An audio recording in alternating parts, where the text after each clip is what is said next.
Hello friends, कैसे हो आप सभी। आई होप आप सभी अच्छे होंगे। मैं विनीत आज फिर से आपके सामने एक और नया चैप्टर लेकर आया हूं, जिसमें हम चैप्टर नंबर 5 अर्थमेटिक प्रोग्रेशंस के बारे में बताएंगे। देखिए, चैप्टर नंबर 5 जो है उसके अंदर सबसे पहले हम एक्सरसाइज 5.1 स्टार्ट करने वाले हैं। और 5.1 स्टार्ट करने से पहले मैं आपको इसके कुछ बेसिक कॉन्सेप्ट के बारे में बताऊंगा, लेकिन उससे पहले मैं आपको बताना चाहूँगा कि हमने अपने इस YouTube चैनल पर लगभग 4 चैप्टर डाल दिए हैं। और जो भी स्टूडेंट हमारे चैनल पर नए हैं तो वो हमारे चैनल को सब्सक्राइब कर ले, और यदि हमारी वीडियो अच्छी लगे तो लाइक भी कर देना। देखिए, अब हम बात करते हैं चैप्टर नंबर 5 की। और चैप्टर नंबर 5 के अंदर सबसे पहले हम अर्थमेटिक प्रोग्रेशंस के बारे में बात करते हैं। देखिए, कई बच्चों को अर्थमेटिक प्रोग्रेशंस का मीनिंग समझ में नहीं आता, तो हिंदी में मैं उसके बारे में बताना चाहूँगा कि एक ऐसी सीरीज जिसके अंदर जो डिफरेंस होता है वो कॉमन होता है। देखिए कैसे, देखिए किसी भी एपी जो आपका अर्थमेटिक प्रोग्रेशन है, उसको हम शॉर्ट फॉर्म में एपी लिखते हैं। क्या लिखते हैं? उसको शॉर्ट फॉर्म में एपी लिखते हैं। तो चलिए हम एक एपी के माध्यम से कुछ एक जर्नल सी बातें इसके बारे में पढ़ते हैं। कि मैंने एक एपी बनाई जैसे 2, और फिर बना दी मैंने 4, फिर बना दी मैंने 6, फिर लिख दिया मैंने 8। और फिर आपको पता ही होगा कि इस बॉक्स के अंदर क्या आने वाला है। देखिए, जो ये आपको दे रखा है, जो 8 ये मैंने 2 लिखा है, ये हमारा A1 है, ये हमारा A2 है, ये हमारा A3 है, ये हमारा A4 है, और जिस बॉक्स को हमें निकालना है वो हमारा A5 है। यदि जिस भी स्टूडेंट को हमारी ये वाली बातें समझ में आ जाएगी, उसको चैप्टर नंबर 5 जो है मोस्टली समझ में आ जाएगा। तो किस तरह आपने करना है, देखिए मैंने जो फर्स्ट टर्म है उसको A1 लिखा, सेकंड टर्म को A2 लिखा, थर्ड टर्म को हमने A3 लिखा, फोर्थ टर्म को A4 लिखा, और फिफ्थ टर्म को A5। कहने का मतलब है हमें इसके अंदर A5 यानी कि फिफ्थ टर्म निकाल के दिखानी है। देखिए, इनका मैं आपको फॉर्मूला बताऊंगा।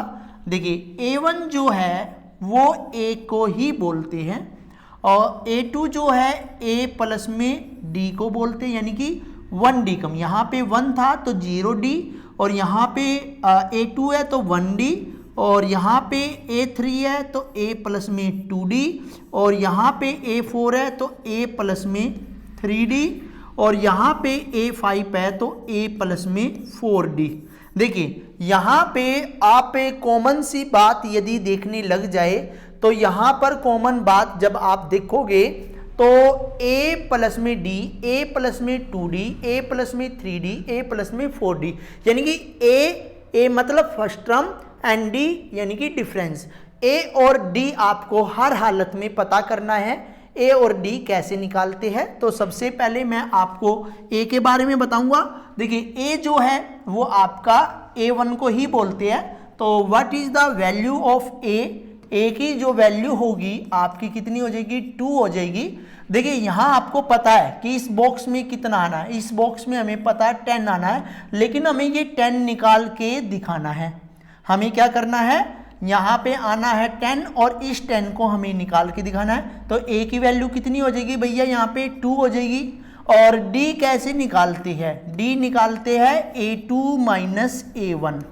तो A2 माइनस A1 यहाँ पे देखिए 4 माइनस 2 यहाँ पे आ गया 2, यानी कि D भी हमारे पास आ गया। तो देयरफॉर हमें निकालना A5 मीनिंग है A प्लस में 4D, और A की वैल्यू क्या है? 2 है, प्लस में 4, और D की वैल्यू जो है वो है 2।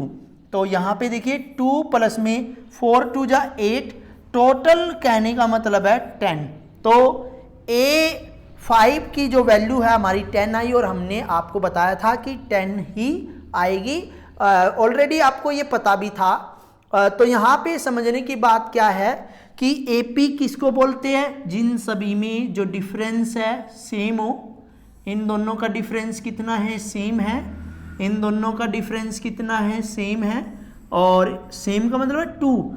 एवरी जो डिफरेंस है यानी कि कॉमन जो डिफरेंस है वो कितना है, 2 2 2 2।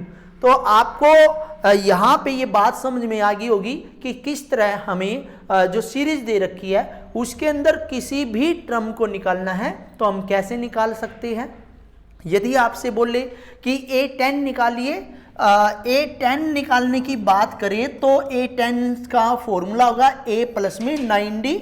आप जो है इसमें एक कम कर सकते हो तो A की वैल्यू यहाँ पे 2 होगी प्लस में 9 और D की वैल्यू यहाँ पे 2 होगी। 2 प्लस में 9 2 जा 18 तो हमारा ये आ गया A10 20। देखिए अब क्वेश्चन नंबर 1। क्वेश्चन नंबर 1 में हमें कह रहा है कि in which of the following situation does the list of numbers involve make an arithmetic progressions. कि सबसे पहले हमें क्या करना है, एक एपी बनानी है एंड वाई, फिर हमें उसको वेरीफाई करना है कि क्या इनका कॉमन डिफरेंस सेम है या नहीं है। देखिए बुक में आपने क्वेश्चन पढ़ा होगा, the taxi fare after each kilometre. वो कह रहा था taxi fare after each kilometre when the fair is ₹15 for the first kilometre.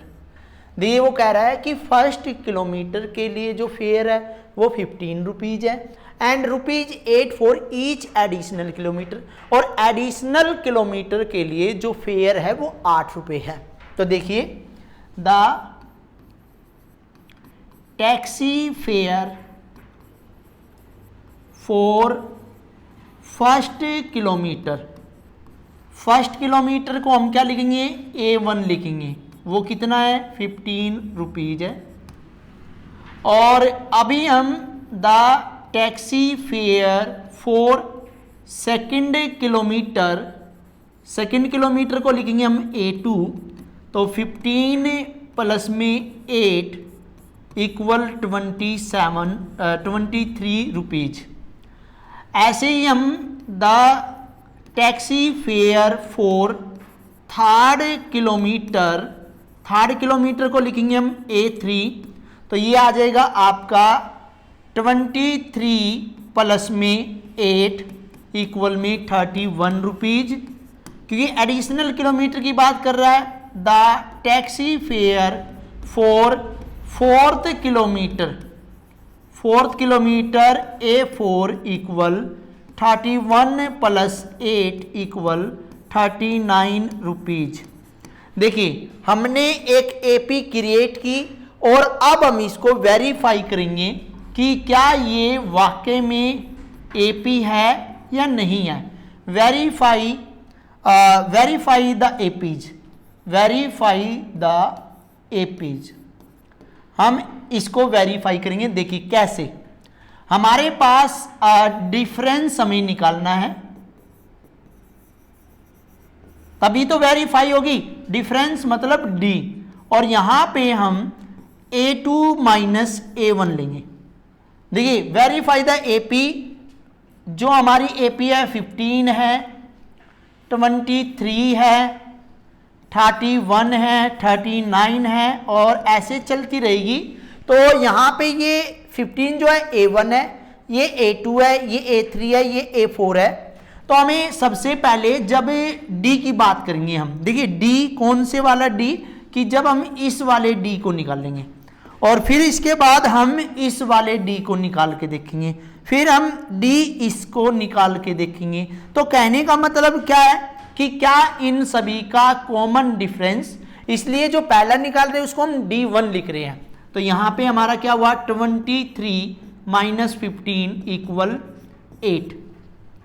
फिर हम निकाल रहे हैं D2, A3 माइनस A2, और A3 की वैल्यू कितनी है 31 माइनस 23 ये आपका आ गया 8, और ऐसे ही हम निकालेंगे D3 A4 माइनस A3, तो हमारा हो गया 39 minus 31 equal 8।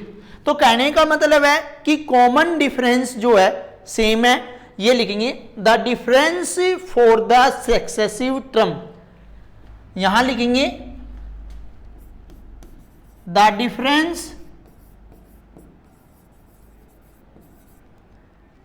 Difference between the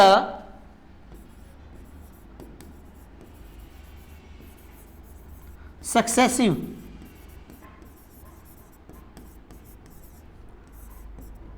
term is, जो डिफरेंस है सक्सेसिव टर्म का वो हम क्या लिखेंगे, सेम।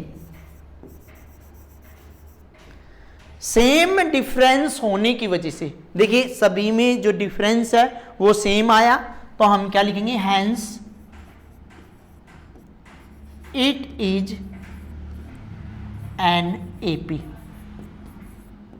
तो ये क्या हुआ, ये एपी हुआ। आप समझ गए होंगे। सबसे पहले हमें क्या करना है, जैसे फर्स्ट किलोमीटर के लिए जो फेयर था 15 था, सेकंड किलोमीटर के लिए 23 था, थर्ड किलोमीटर के लिए 31 था, और फोर्थ किलोमीटर के लिए 39 था। और हमने उस एपी को वेरीफाई किया, क्योंकि टर्म हम कंटिन्यू निकाल लेंगे, फिर हम उसको वेरीफाई करेंगे। इसके बाद पार्ट नंबर 2 की देखिए, पार्ट नंबर 2 में क्या कह रहा है, the amount of air present in a cylinder when a vacuum pump remove 1/4 of the air remaining in the cylinder at a time. वो कह रहा है जो अमाउंट है एयर की जो एक सिलेंडर के अंदर प्रेजेंट है, जब हम उसको वैक्यूम पंप से रिमूव करते हैं तो जितनी उस टाइम है उस दौरान से 1/4 जो होती है उस सिलेंडर में से निकल जाती है। तो क्या लिखेंगे, जब हम इसको सोल्व करेंगे, लेट द अमाउंट, देखिए उसने बोला द अमाउंट ऑफ एयर, देखिए अब हमें क्या लिखना, let the amount of air present in a cylinder, the amount of air present in a cylinder, कि जो एयर के अंदर जो प्रेजेंट है उसको हम A1 बोलेंगे। वो कितनी है भैया, हम ले लेंगे x, ले लेंगे x अमाउंट, क्या ले लेंगे, x ले लेंगे। A1 हमने क्या लिया, x लिया। और अब हमें करना है कि amount of air left after first removal, ये लिखेंगे the amount of air after first removal, कि पहली बार जब हम अमाउंट को निकालेंगे, उसने बोला फर्स्ट रिमूवल के बाद, तो जितनी पहले थी हमारी, कितनी थी पहले, x थी, तो इसमें से 1/4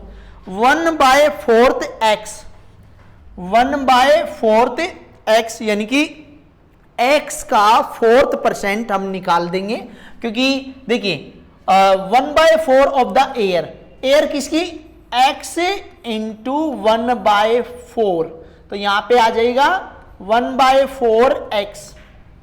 तो ध्यान दीजिए हमने 1/4 निकाल ली, जितनी अमाउंट थी हमारे पास, अमाउंट थी x, उसकी 1/4 हमने निकाल ली, तो 1/4x होगी। लेकिन जब हम सेकंड निकाल लेंगे फर्स्ट रिमूवल के बाद, तो x माइनस 1/4x, तो इसको सोल्व करेंगे। सोल्व कैसे, x माइनस x/4 हमें दे रखा है, हम इसके नीचे 1 लगाएंगे, एलसीएम हो जाएगा 4, और इन दोनों का एलसीएम 4, और 1 की 4 से 4 आएगा, 4 की यहाँ पे x में 4x, माइनस 4 की 4 से डिवाइड 1 आया, और 1 की मल्टीप्लाई x से, तो x, तो ये आ जाएगा 3x/4। यानी कहने का मतलब क्या है कि फर्स्ट रिमूवल के बाद क्या करना, फर्स्ट रिमूवल के बाद जो अमाउंट ऑफ एयर बचेगी वो बचेगी 3x/4। अब हमें सेकंड रिमूवल की बात करनी है। The amount of air after second removal, कि सेकंड रिमूवल के बाद हम क्या करेंगे, 3x divided by 4 minus fourth part of its, कि इसका फोर्थ पार्ट, किसका, पहले वाले का फोर्थ पार्ट हमें माइनस कर देंगे। ठीक है, लेकिन आप ये ध्यान दीजिए कि हमें फर्स्ट वाले का जो हमने लिखा है, ये देखिए ये क्या होता हमारा, हमने जैसे ये लिखा था x डिवाइडेड बाय 4 यानी कि 1/4, जो ये लिखा था ये क्या हो गया हमारा, x बाय 4 ही तो हो गया, क्या हो गया, x बाय 4, थोड़ी सी स्पेस की कमी है, x बाय 4 हो गया। तो हमने क्या किया, x बाय 4 और किसका, इस 3x माइनस 4 का, हमारे पास जितना भी अमाउंट पहले था, हमारे पास कितना अमाउंट आया, इतना अमाउंट आया, और इसका 1/4 कितना आया, x bye 4 multiply 3x by 4। तो अब हम इसको क्या करेंगे, equal 3x divided by 4 minus, अब हमने क्या करना है, 1/4 करना भैया, यहां पे थोड़ा सा मिस्टेक हो गया, आपने मिस्टेक ओनली, जैसे हमने लिखा था ना x का फोर्थ पार्ट, x का फोर्थ पार्ट, तो 1/4 पार्ट किसका, जो ऑलरेडी हमारे पास आया हुआ है, हमारे पास आया हुआ कितना ये, तो ये देखिए 3x divided by 4 minus 3x divided by 16, तो हमारे पास आंसर कितना आएगा, 16 इज एलसीएम, तो 4 से 4 3 जा 12x माइनस 3x, ये आ गया 9x डिवाइडेड बाय 16। तो ये आ गया सेकंड रिमूवल के बाद। इसके बाद एक और निकाल लेते, the amount of air after third removal, इसको हम बोलेंगे A4। कैसे भैया, देखिए हमारे पास 9x डिवाइडेड बाय 16 माइनस 1/4 किसका, 9x डिवाइडेड बाय 16 का, तो ये हो जाएगा 9x minus 9x divided by 16 minus 9x divided by 16 चौके 64।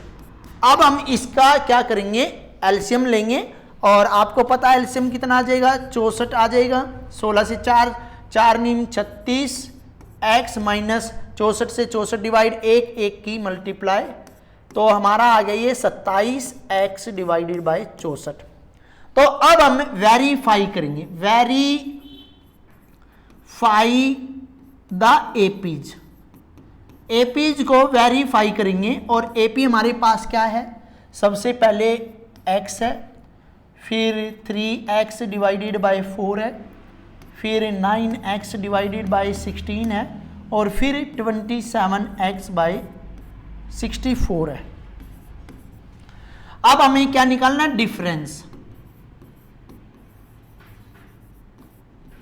डिफरेंस क्या बोलेंगे हम, d1, d1 में क्या लिखा था हमने, a2 माइनस a1, तो a2 आप पता है 3x बाय 4 माइनस x, तो एलसीएम ले लेंगे हम, तो यहाँ पे एलसीएम आया 4 से 4 की डिवाइड 1 की मल्टीप्लाई 3x माइनस 1 की इससे 4x, तो हमारा आंसर आया माइनस के 1x divided by 4।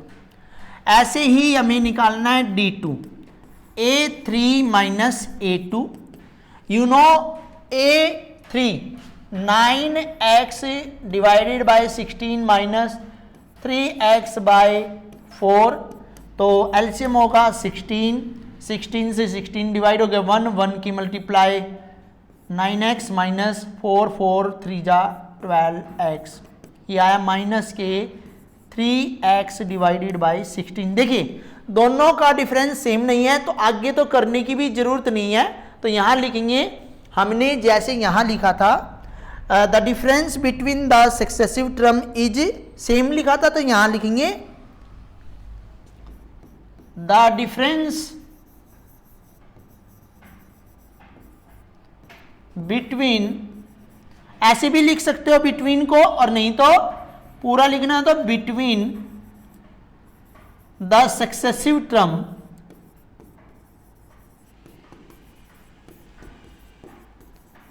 is not same, so it is not AP, so it is not AP। देखिए जरूरी नहीं है कि डिफरेंस सभी में सभी का निकाल के देखे, यदि सक्सेसिव टर्म सेम होती है तो हमें सभी का निकाल के देखना होता है, क्या पता कौन सी टर्म का डिफरेंस सेम ना हो। लेकिन यहाँ पे आपने देखा कि हमने जब टू सक्सेसिव टर्म्स देखी, this is not match the same, तो इसलिए हमने यहीं पे क्विट किया और लिख दिया the difference between the successive term is not same, so it is not AP। इसके बाद थर्ड पार्ट की बात करते हैं, वो कह रहा है the cost of digging a well, कि एक कुआं खोदने के लिए आफ्टर एवरी मीटर, हर मीटर पे, when its cost ₹150 for the first meter and rise by ₹50 for each subsequent meter। तो यहां लिखेंगे the cost of digging a well after first meter 150। देखिए फर्स्ट मीटर को क्या लिख देंगे हम, A1, 150 rupees. The cost of digging a well after second metre, जिसको हम A2 लिखेंगे, 150 प्लस में 50 इक्वल हो गया 200 रुपीज। इसके बाद the cost of digging a well after third metre, जिसको हम A3 लिखेंगे, तो 200 प्लस में 50 इक्वल 250 रुपीज। इसके बाद the cost of digging a well after fourth metre, जिसको हम A4 लिखेंगे, 250 प्लस में 50 इक्वल आपका कितना आ गया 300 रुपीज। अब यहां पे verify the APs, verify the APs, ठीक है। कौन सी है आपके पास, 150 है, फिर आपका आया 200, फिर आया 250, फिर आया आपका 300 और डैश डैश। अब देखिए डिफरेंस हमें निकाल के पता करना है कि सक्सेसिव जो टर्म है वो सेम है या नहीं है। इसको हम D1 से डिनोट करेंगे, तो A2 माइनस A1 और that is equal to 200 minus 150 equal 50 rupees. Second हम निकाल लेंगे D2, A3 माइनस A2, तो 250 माइनस, आपको पता है A2 कितना है 200, तो ये भी आ गया 50 रुपीज। देखिए सक्सेसिव टर्म जो है सेम डिफरेंस शो कर रही है, इसलिए हमें नेक्स्ट टर्म भी देखनी, क्या पता उसका सक्सेसिव टर्म सेम ना हो। तो यहाँ पे 300 माइनस 250 इक्वल 50 रुपीज। तो यहाँ लिखेंगे the difference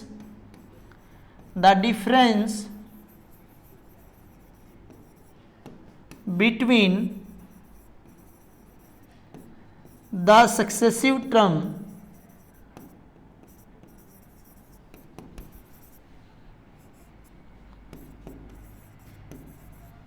is same, so it is an AP। देखिए हमने इसमें सबसे पहले एपी बनाई और एपी बनाने के बाद हम यहाँ पे देखेंगे कि ये हमारी सक्सेसिव है, ये हमारी सक्सेसिव है और ये हमारी सक्सेसिव है। तो the difference between the successive term is same, so it is an AP. इसके बाद हम पार्ट नंबर 4 की बात करते हैं और पार्ट नंबर 4 में क्या कह रहा है, the amount of money in the account every year when rupees 10,000 is deposited at compound interest at 8% per annum, यानी कि पर ईयर वो 8% के हिसाब से 10,000 रुपये डालता है। तो किस तरह क्या अमाउंट होगी, देखिए रेट जो है आपको पता होगा,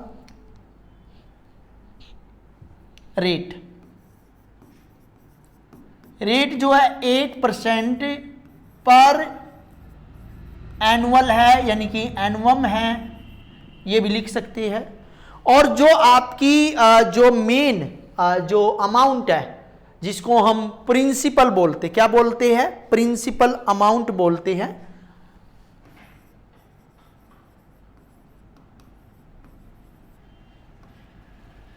principal amount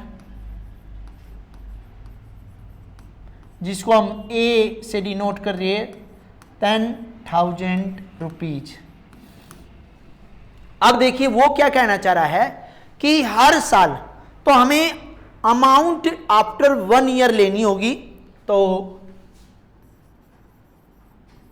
amount after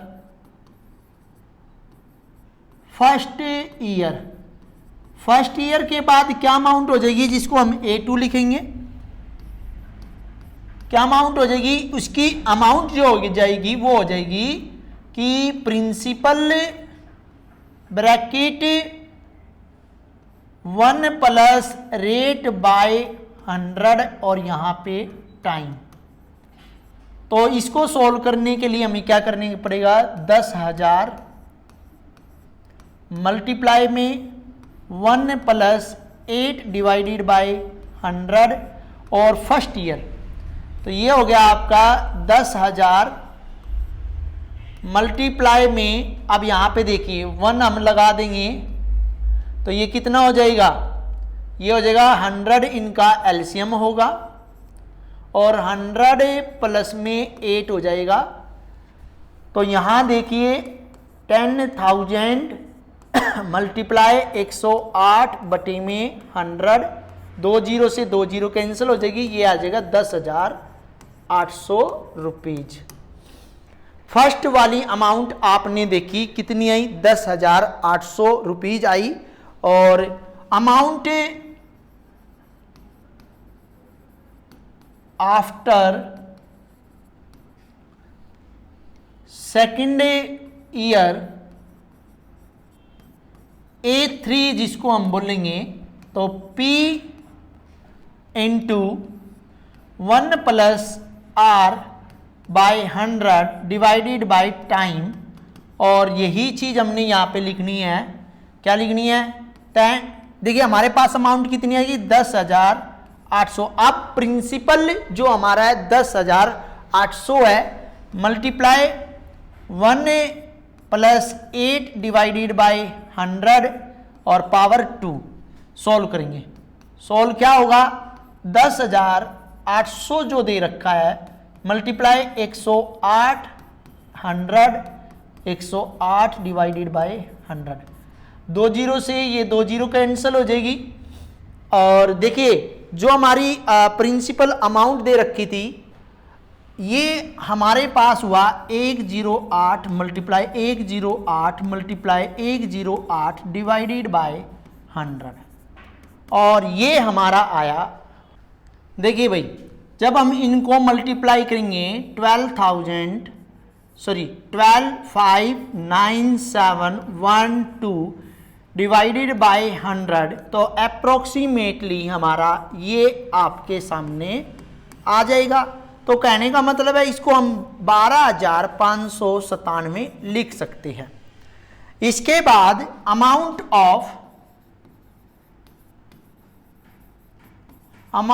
after third year जिसको हम A4 बोलेंगे। तो सिंपल है भाई, हमारे पास प्रिंसिपल जो है 12,597 मल्टीप्लाई 1 + 8 डिवाइडेड बाई 100 की पावर 3, तो 12597 multiply 108 divided by 100, 108 divided by 100 multiply 108 divided by 100। तो जब हम इसको सोल्व करेंगे तो ये आएगा हमारा 1586। देखिए मैं देख के बता देता हूं आपको, 868 और फिर आएगा आपका 59212। देखिए और डिवाइडेड बाय कितना 1 2 3 4 5 6, तो 1 2 3 4 5 6, 1 2 3 4 5 6, 1 2 3 4 5 6, एक और आ जाएगा 1 2 3 4 5 6, यहाँ पे लग जाएगा आपका पॉइंट। तो यहाँ लिखेंगे 15868। इसको हम 9 बना लेते हैं। चलो पहले 8.592123 और अप्रोक्सीमेटली की बात करें तो 15,869 आ जाएगा। अब देखिए ये ध्यान से देखिए, हमारे जो ये आए है, अब हम वेरीफाई करेंगे एपी से। Verify the APs. सबसे पहला आंसर हमारा 10,000 प्रिंसिपल, फिर है 10,800, फिर हमारे पास है 12,597 और फिर हमारे पास है 15,869। ऐसे चलता ही जाएगा। तो डिफरेंस हमें निकालना है। डिफरेंस D1 जिसको हम बोल रहे हैं, तो ये हमारा कितना हो गया भैया?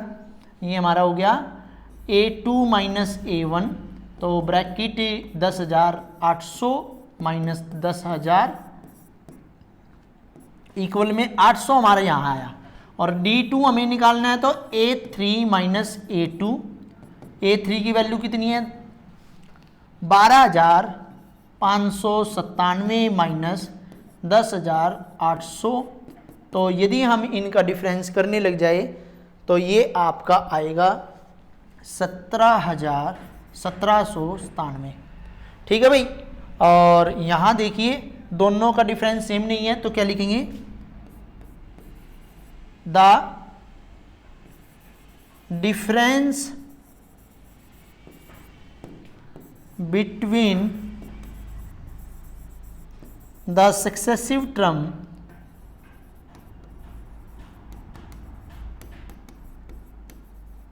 Is not same. जो सक्सेसिव टर्म है उसका सेम नहीं है, so it is not AP. तो ये एपी नहीं है। देखिए अभी तक हमने इस वीडियो में क्वेश्चन नंबर 1 किया, और जो कि हमने देखा इस क्लास में बहुत ही लंबा खिंच गया है। तो आज के लिए हम इतना ही करते हैं, और नेक्स्ट वीडियो में हम इस एक्सरसाइज से क्वेश्चन नंबर 2 से स्टार्ट करेंगे। Thank you. और जो भी हमारे चैनल पर नए हैं वो हमारे चैनल को सब्सक्राइब करें। जिनको हमारी वीडियो अच्छी लगती है वो लाइक करें, शेयर करें, कमेंट करें।